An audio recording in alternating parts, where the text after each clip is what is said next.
A quick hello and we're good to go. Welcome to the show, Kaspar Szymanski, and everyone who's watching. Welcome, Kasper. Jason, I have to say this is the most artistic introduction I've ever experienced in my long career doing similar events. Thank you for having me. It's a real pleasure, as always. Yeah, you've had a very long career. I keep bumping into you all over the place, and you were very, very kind and recommended me to lots of events as a great speaker, even though you didn't know how good a speaker I might or might not be. I've seen you speak. You're a genius speaker. I'm humbled. I believe that's not entirely deserved, but yes, I'd love to share. I do love to share now. Nowadays, as we talked, it's a little bit different. Nowadays, we do it much more in a virtual capacity. One more reason why I like doing what we're doing right now. But I'm very optimistic. Eventually, myself, you, and our audiences, we will meet together again at conferences face to face. We'll meet again, don't know where, don't know when. And then there was a question of Szymanski. Is that how you say it? Szymanski, always. I had to bear with that ever since kindergarten. Don't worry about that. Oh, right. Okay. And I really nailed that one in because I did it so incredibly badly. I made an especially big hash job of it. So tell us a little bit about yourself. You're an ex-Googler and you work at Search Brothers, which is your company with our friend Philly. Well, you summarized it perfectly. Former Google search quality with an extensive experience of penalizing websites and helping websites. That's what people tend to be most interested about. So you're one of these nasty people who put the penalties on to the people who were cheating. And the people who were cheating were saying, aren't they horrible? And you go, well, actually, you were cheating. So it's fair I'd like to think I was one of the nastiest ever. On a more serious note, this is experience that comes much handy helping now, because even the people that, we can call that cheat or cut corners, people that happen to find themselves in violation with Google Webmaster Guidelines, they tend to also like to get out, get back into Google's good grace. And that is where that experience that myself and Philly, my fellow former search quality Googler, and my business partner at Search Brothers, where both our experiences come in handy. Brilliant. And so you've got hundreds and hundreds of SEO disasters that you can tell us about, but you mentioned 3 to me, and when you're going to talk about them today, we hope. Successful retail shop, a leading travel price comparison service, and an international medical website. And I kind of think that there's this kind of, is it nefarious pleasure that we get from hearing these disaster stories? And I think it's because we think, thank the Lord it wasn't me.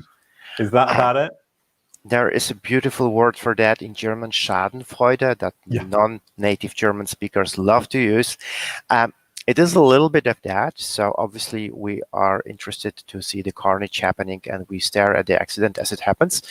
But it is also an opportunity in my book to learn from very expensive, very disastrous decisions that you don't have to pay for yourself. So it is an opportunity for all of us. Yeah, right. Okay. So, I mean, we do say one learns from one's mistakes, but what you're saying is one learns from other people's mistakes. And while we laugh at them as we go through, we also retain it and think, I definitely won't be doing that.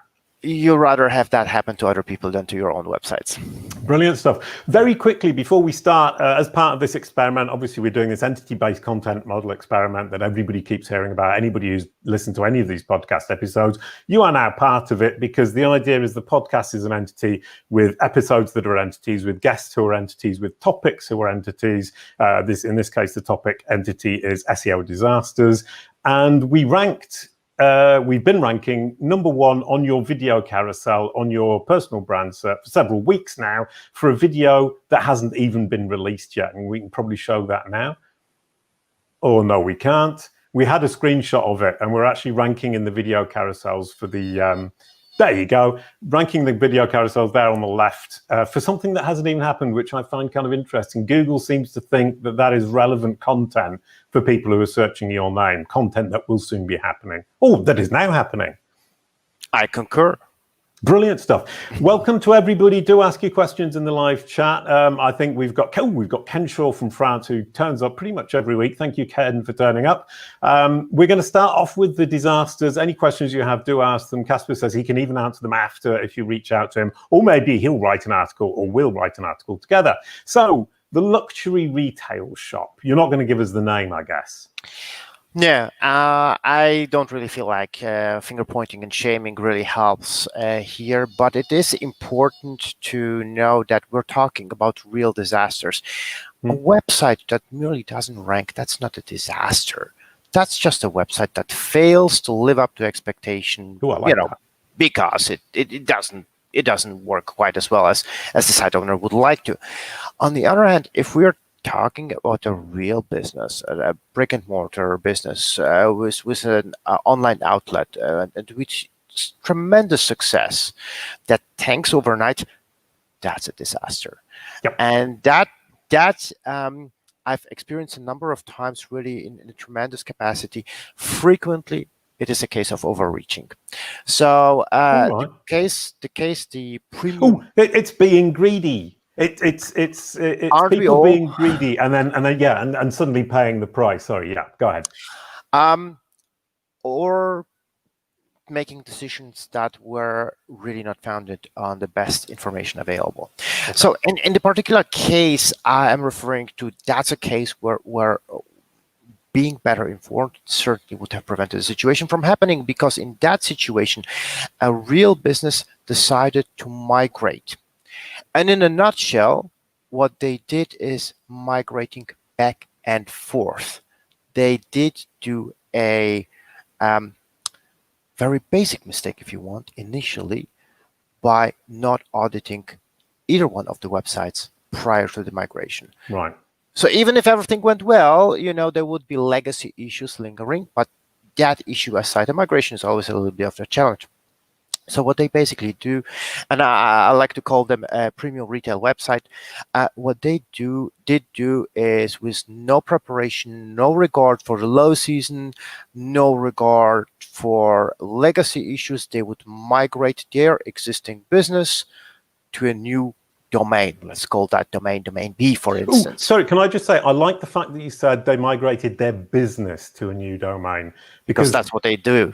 Yeah, right? It's not just a website, it's your business. And I think people forget that and they go, oh, it doesn't matter, it's only a website. But in fact, it's your business, it's your lifeblood.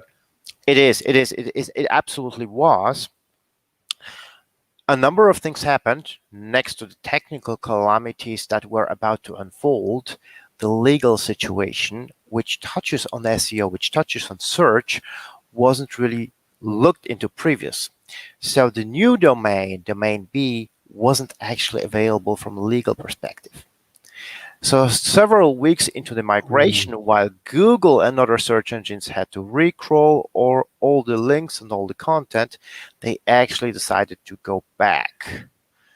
So that in itself was sort of a nuclear option, but not good for them, really thermonuclear, one has to say. And subsequently, being really in a very uncomfortable situation already, because clearly you have all the resources committed now switching back and forth. What they did do is to allow for local distribution centers, because it was a real brick and mortar business. So for local distributors, let's say in France and in Germany and the UK, for them to take ownership of the bits and pieces of the websites. So you would have, example.com/UK that would operate the UK website on a completely different content management system versus, say, de.example.com that would operate the German version. A lot of local solutions, the teams clearly not very keen on working together and collaborating, and the result was calamitous. We're talking, they would sell products that were rather high priced. We're talking about jewelry that was rather high priced. We're talking from being very visible, very successful, to non-existent rankings. Right, and they were non-existent as soon as they switched, or because they then switched back, changing their mind because of the legal issues? The final death blow was indeed choosing that local teams would be allowed to manage. Okay, that decision was right at the end. They said, okay, we can't sort this out, we'll just let you get on with it. Yes. So that was a triple whammy. That's a bad migration to the wrong domain that they had to pull back, and then just saying, oh, I give up, I'll just let anybody deal with it and see what happens. 2 body blows and a headshot. Oh, dearie me. And then they called you. I'm unfortunately not in a position to share how I came into the position to figure out. It's not a client of ours, of course. We would never talk about an existing client, but they did, of course, seek help. And good news being that eventually recovery was feasible. I always say that this is important to recall. Recovery is always possible. It's a matter of time and resources. And in their case, they could have been actually doing quite well consistently, quite possibly improving their rankings over the migration to a new domain. But because of those very poorly informed decisions taken in a sequence, the consequences were really dire. And that was disastrous. That's a question. I mean, kind of like, obviously, some of these errors could have been prevented. I mean, actually getting somebody like yourself or myself, because we're really good at our job, of course, or another great expert in right from the beginning, just to make sure you don't make these major mistakes. Great idea. But people think, oh, I don't need it. It's just a question of 301 redirecting everything. A technician can do that. Well, a technician or developer or a number of developers. Sorry, I meant developer. In that case are key components. They really are the people that really work hard, labor hard on making the success. But all the mistakes done were really done by the executive team. We're talking about decisions that were taken at a very high level that were poorly informed. Again, this is not pointing fingers. This was a failure, most likely on the marketing director's part, not being able to get the message across. This is something that we have to look into prior to making this tremendous jump. It really is a leap forward. Every migration is a leap forward. It can be quite beneficial. It has to be done right. Time being a critical component. Frequently, I do hear people saying, yeah, we're going into, we're planning a migration, whether that's a content migration, domain migration, or both. And we're planning on doing that next month, and we haven't started yet. Yeah, that's disaster in progress, right?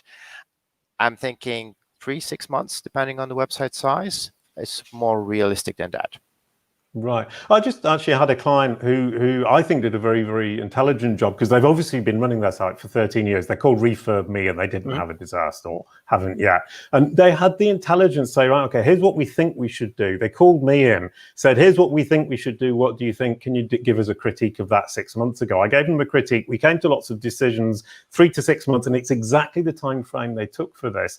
And then we had another conversation a few days ago, and they said, can you check that we've done it all right? And that everything that we agreed is actually going to work correctly now that it's all set up. We made a few tweaks, and they're going to launch in a few weeks. And I think that's a very, very sensible approach, because they are experts in themselves, because they've been doing that site for 13 years, and they've been doing great SEO for 13 years, but they realized they needed an external view, a third party to come in and look at it from a neutral point of view, with perhaps insights that they wouldn't otherwise have. Excuse me. Really poke the website. I am poking websites. I like that. I firmly believe that outside consultants' job really is to try to find a chink in the armor. And if you've been working on that website for a really long time, it's kind of your baby, you feel passionate about it, you're very familiar with it, you know all about it. It's really difficult. I mean, which person in their right mind would say, this is my baby, this has been my passion for a long time. It's kind of imperfect. I hear this, there's this and that doesn't really work well. So it really is important to have somebody that is dispassionate and really looks into the data and really tries actively to find the negative signals versus looking into all what goes really well at that. Brilliant. Yeah. So great advice. Call in an outsider, if only to get a third-party, external, independent view from somebody who knows what they're talking about. And just a quick reminder, we're talking about SEO disasters with Kaspar Szymanski, which I almost didn't remember, and actually I didn't remember at all. And we've got 3 of them. That was the first one. And the second one you said is a travel price comparison site. So I call that website Journey Compare Heaven, because I think that would be actually a lovely, very long domain. So Journey Compare Heaven did something that is quite common and that I did see happen more frequently. They did two things very briefly. They did internationalize their website, which is very different from localizing, because localizing is actually translating the gist, providing all the information in a local environment, speaking the right language, versus translating the website and just slapping it online and making it available. And the other thing they did, which was very bad, is opening up filtering for indexing. And they open up filtering for indexing. Filtering, indeed. So, you would have all the option of all the features of all the products available for indexing, every single one on their individual respective URL, which obviously totally exploded out of proportion their existing volume of landing pages, desirable landing pages. These started cannibalizing against each other, because of course there will be much more landing pages from one website competing against each other next to competing against competitors. So that completely tanked their situation. And once again, this is something that could have been completely prevented, because that was a very, very successful travel website. So there was no need really to make these steps. Going international, very good idea. If you already have a successful product that goes well in Germany, chances are you can branch out and go to another country, say Poland, for instance, or say France, large markets, very, very high internet penetration.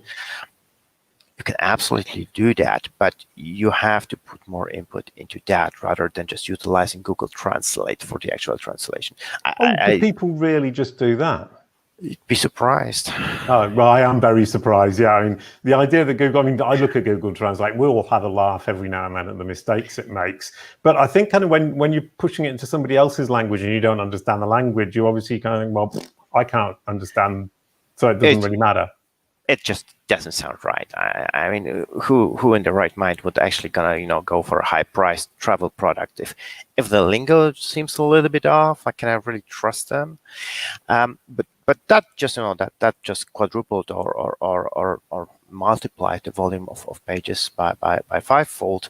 But the filtering was really the killer there, because that was the nuclear explosion. That's where the Pandora's box was open. And that's really problematic subsequently, because, of course, that completely destroys any crawl budget management at that point in time. And that's something that has to be fixed over time. Getting there does require crawling the website.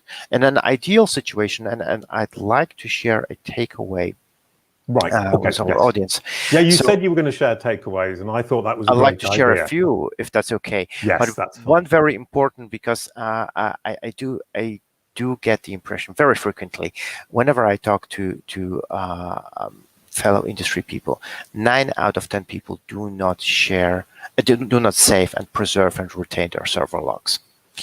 And the reasoning for that is manifold. Frequently, the reasoning is, it's too expensive, or we've got too much. Well, if you have a lot of server logs, that means that's more data that's actually good for you, and it's dirt cheap to do it. It can be gzipped. Yeah, I mean, if you've got lots of server logs, it means you've got lots of visits, which presumably means if you're not stupid, you're making some money, which means that the actual cost of storing them is negligible compared to what you should be making theoretically from all those lovely visits. Absolutely. On the flip side, if you don't have server logs, you are not in the position to tell how much waste there is in existence, or whether desirable landing pages do get crawled on a regular basis to begin with, whether they perform. So saving, preserving server logs is very, very important. Now, we presumably have some German-speaking audience as well, so I want to mention that as well. I have a fairly limited legal background, for many years back, but there is a legal component with GDPR and all of that with regard to server logs, but we're talking only about saving and preserving raw web server logs. You're not processing them at all. So whenever your legal team tells you, no, we can't touch on that, well, for starters, it's yours, so you can save and preserve it. Whatever you're going to do subsequently, it's a completely different ballgame. Right. And yes, they can be utilized because you don't care for the user. You actually care only for bots, for verified bots. One other thing which you can't actually tell unless you have raw web server logs, unless you have them, you can verify it when it is actually Googlebot or BigBot that crawls your site versus other bots that may be undesirable. So what I understand is you can save them, you just can't do anything with them because of the IP addresses, but once you've filtered out the bots, you can then take that subset of visits and say, I can do what I want with that because it's not people, it's a bot. And better yet, a bot doesn't have legal rights. Ha-ha. And better yet, that's the only subset you care for. Yeah. So it's very, very, very important. I want to say critical for any large website, for any successful website, to save and preserve web server logs for eternity, really, at least a couple of years. And once there is at least 6 months of web server logs accumulated, or preferably even more, say make it 12 months, that's actually a treasure trove. That's actionable information sitting right there. So something I'd like to suggest to our audience, all our listeners, to make sure if they operate large website, make sure you save and preserve web server logs. Very, very important. You will use it.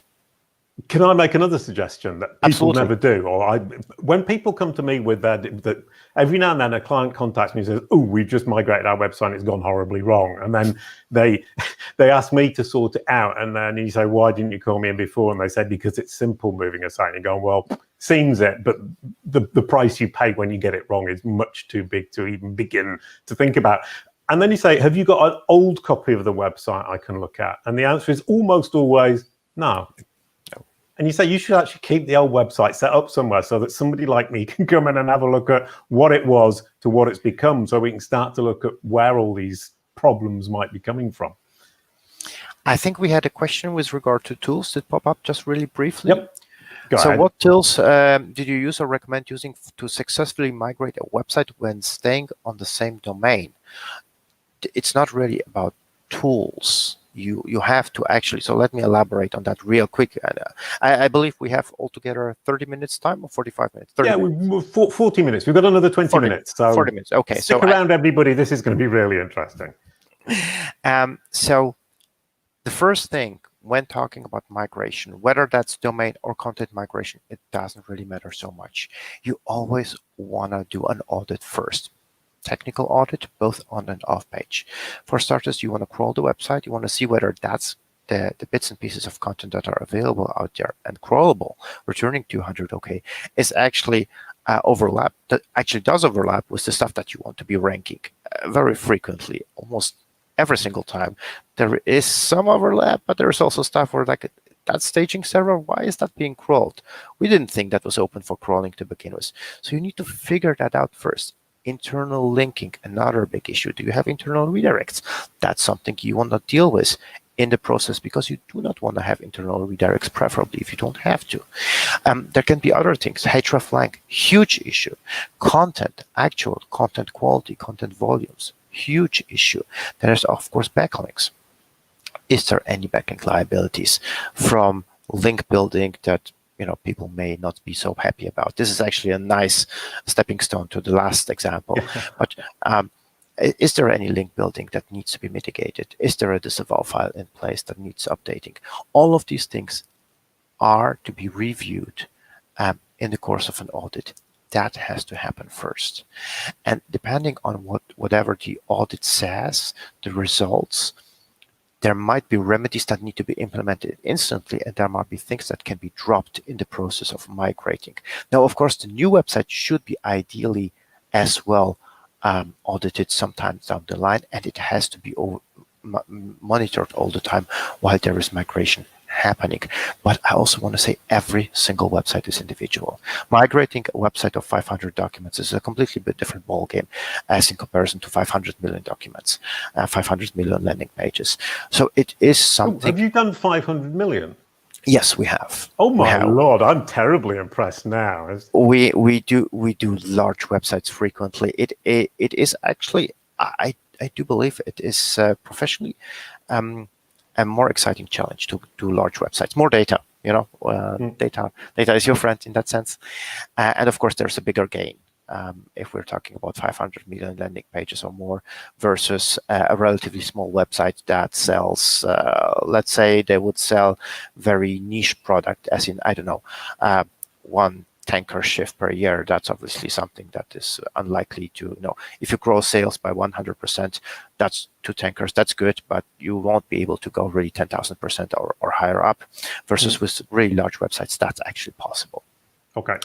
So there is. Well, I'm now kind of envious. I kind of think I'd like to try that, but I think when it actually comes out, I've never done a website that size. 500,000 is about as high as I would go. And there is potential in that as well, isn't it?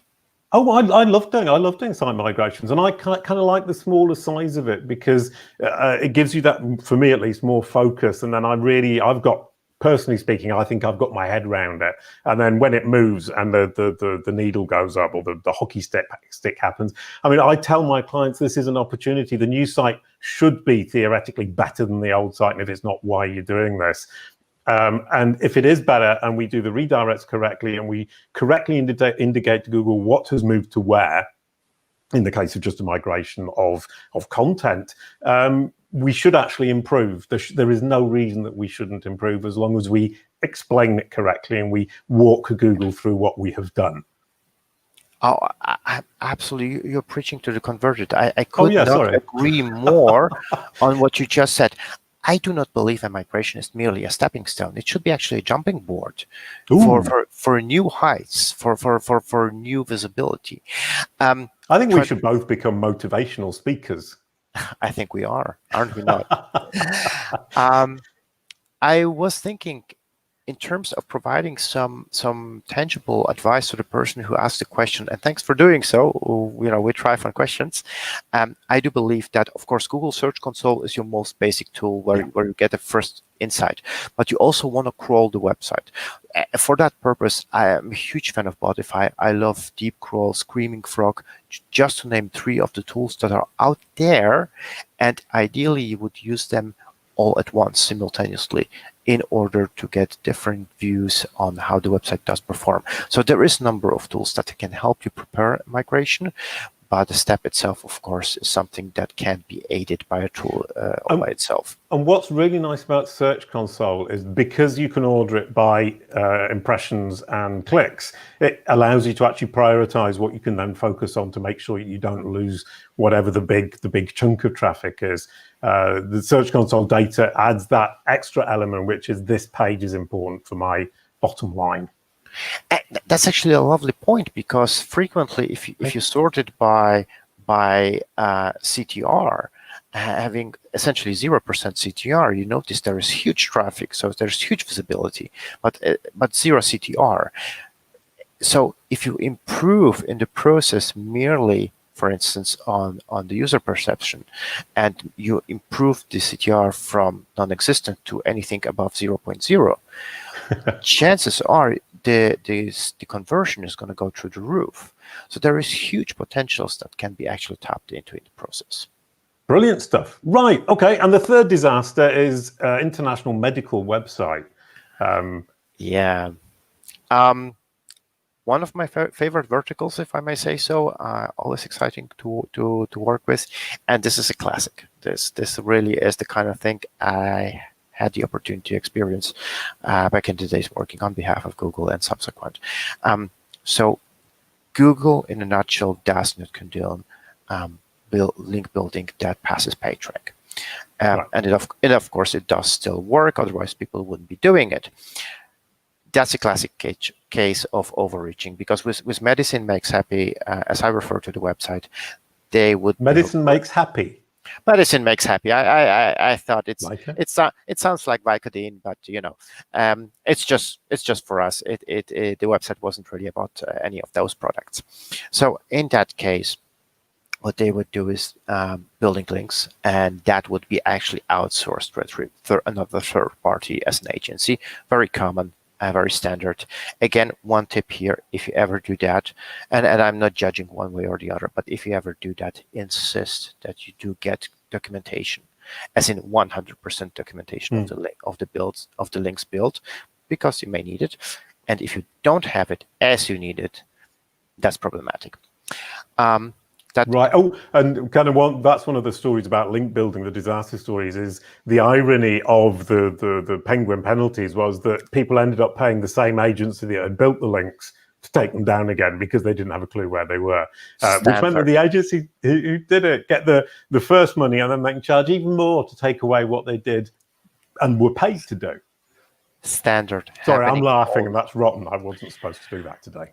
We're not supposed to, but it does happen all the time, exactly as you just said. So there would be costs, resource allocation for building links, and eventually, once the baby was spilled with the bathwater, there would be actually resource allocation for fixing the issue, as in disavowing links, because physical removal frequently wasn't possible, and that's exactly what happened. So they were going really well, they were going really strong. They decided, if it's going so well with a few links every now and then, probably not even being aware how badly they were in violation of Google Webmaster Guidelines, they would basically toss more wood on the fire and, let's build so much more links, like factor 10. Let's have much more links overnight. But then if you're doing that, if you've got the documentation, you can either roll it back or at least disavow, and at least you know what's happening. You can. Certainly you do. But it comes down to volumes, and it is something that also costs money. We have to be fully aware of the fact that a backlink audit can be a challenge if we're talking 200, 500 million backlinks, where if we're talking billions of backlinks. It's all doable, but they are much quicker built, as in comparison to how long it takes in order to find them and to mitigate the risk with a disavow file. So that's something that takes weeks, and during that period of time, of course, the site visibility does suffer quite a lot. Classic case of overreaching, something that can be done. Once again, it did take time, but it is absolutely possible. I like to think, and this is something I believe we can also share here stuff in chat and subsequently on Twitter, if that's okay with you, Jason. I'd like to share a blueprint with regard to how to build links, because I still believe that links are very, very important. Links should be built. However, not for PageRank purposes, but much rather than that, for conversion processes. So if you have to pay for a no-followed link that costs you 10,000 or 50,000 euro per month, but it drives so much more traffic, converting traffic to your website, why not? And it's not even in violation with Google Webmaster Guidelines. So that's something that I would most certainly condone. But building low-quality links for PageRank passing is something of very old-school methods that is just dangerous. Right. Yeah, no, sure, 100%. I mean, I've never been one for link building. Definitely not my cup of tea. But then I did the Blue Dog and the Yellow Koala cartoon, and we got links because the content was such great quality and so well targeted to a specific audience, which was schools, kids, in fact, sorry, and therefore schools and playgroups and parents and grandparents gave us loads and loads of links. But I think I got spoiled by that. Well, it's easier to attract citations, links, whatever it is, direct traffic, my preferred way of having conversions to begin with, if you actually have a unique selling proposition, right, which is actually critical for any business, whether that's SEO or selling fluffy bunnies or cars, whatever it is. You have to be better in one way or the other, preferably in several ways, as in comparison to the 9 other websites competing against your own landing pages. And that is really, really important. And in your case, the unique selling proposition was clearly there. You were an early innovator, weren't you? Yeah, it was Macromedia and then Adobe Flash games for kids and songs, which I wrote. But the thing about it was, and the unique selling point was, in fact, it was 2 cartoon characters. There were 2 pairs of cartoon characters all over the place. But it was that the kids liked these particular ones. And the unique selling point is just actually being you and people becoming attached to you and your product. Well, if your target audience likes you, I always like to quote the fact that Google likes websites that are popular with users. Yeah, that tends to work. And if you're a father yourself, you know what kids like. That's good. Yep, that works. It's always easier to sell something that you're passionate about. Brilliant stuff. And sorry, back to the medical website disaster. Absolutely. Where were we with that? So Eventually, they were able to roll back. They parted ways with their existing agency, not very amicably, I have to say, and they did not get any documentation in the process. One of the reasons why I mentioned it previously, it really is cheaper, easier to have that documentation at hand. In an ideal situation, you may even have a contract where you can say, look, you do go ahead and build those links for us, but once we say discontinue and get rid of them, disavow these links, then you do that on our behalf, and it's part of the deal. It's included, so to say. They didn't do that. They couldn't do it because they have discontinued collaboration. So what had to be done is the backlink profile had to be crawled and mirrored, so to say, and that's something that can be aided with tools. There are some really good tools, link research tools, one of my favorites, Ahreflang, another one of my favorites. I really like utilizing all of these, and of course Google Search Console as data points. And I'm going to say something that's going to maybe strike some of our listeners as odd, coming from a former Google guy. I am a big fan of the Bing Webmaster Console as well, because it is yet another data source. So if you tap into Bing, you tap into Google, you use Ahrefs, you use link research tools, you need all of these and combine the input, you are in a position to build that backlink profile to mirror it much quicker. It's still going to take a few weeks, With a small backlink profile, it may be 2 or 3 weeks, but with a substantial one, it may very well take 2 months, and then still that data needs to be processed, but it can be done. Another point I'd like to share with our audience as a hint is the way you utilize the disavow file. Frequently, people try to be very granular about it, pick and choose. Oh my God, that's a lovely one. I am a big fan. I'm gonna get a call from my former peers at Google. Well, no, I'm actually a Bing fan, because when you talk about Bing Bot and Google and Bing Webmaster Tools, sorry, I think about Fabrice Canel, who's the guy who's Mr. Bing Bot, and he's such a lovely guy, so incredibly enthusiastic and so very intelligent, and he's so willing to explain how it all works. Amazing bunch of people at Bing. So I'm a Bing fan too. And he knows what he's talking about. Yes. I myself had the honor meeting him at some conferences, and it's he's one of us, a like-minded person that thinks search. It's always a pleasure. So yeah, talking about Medicine Makes Happy, they were able. And Jason now. We're in a team. We're a team of Bing fans. Joined at the hip. Brilliant. They were able to fix the issue. Now, of course, whenever that happens, the last question people ask me, when I tell them, please do utilize the domain operator, submit that disavow file, update it regularly, because you will have to do that every 3, 6, every 12 months at the very least.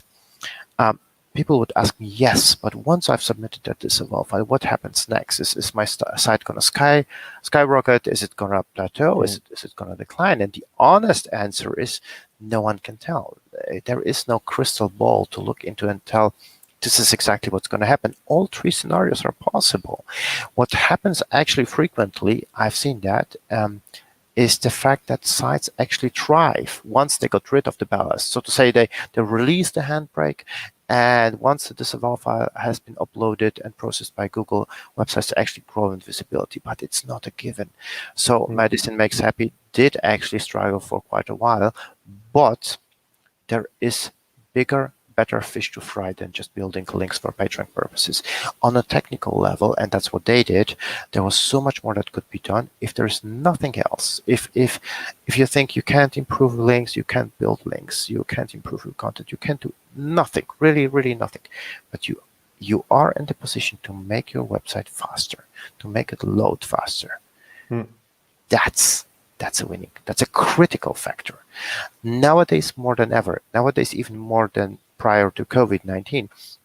So they were able to utilize that opportunity, make their website faster, and Google loves fast websites. So in the end, they came out as winners, but it took them really excruciatingly long for a website that was previously very successful. And that's something that you have to be able, as a business, that you have to be able to withstand and go through the, to the dark valley before you come out on the other side as a winner. Oh, that's a lovely way to end it as well. That was 3, I was going to say great disasters, but obviously bad disasters that were really interesting to listen about and to. That's the end of the show. Thank you very much, Kasper, for sharing those 3 with us. Faster, faster, and even faster. That's your advice for your website. Next week, we've got April Dunford. That's going to be a really interesting conversation that I'm really looking forward to. So please do join us then. Thank you to Kasper. Thank you to you for joining us today. And I'll see you soon, Kasper. Jason, thank you so much for having me. A real honor and a pleasure. I've shared in the chat an article penned a while ago for a search engine and describing those horror stories. Anybody having any questions, please do let me know in comments, or just drop me a line. And once again, a real pleasure. Have a lovely day. A quick goodbye to end the show. Thank you, Kasper. Thanks, man.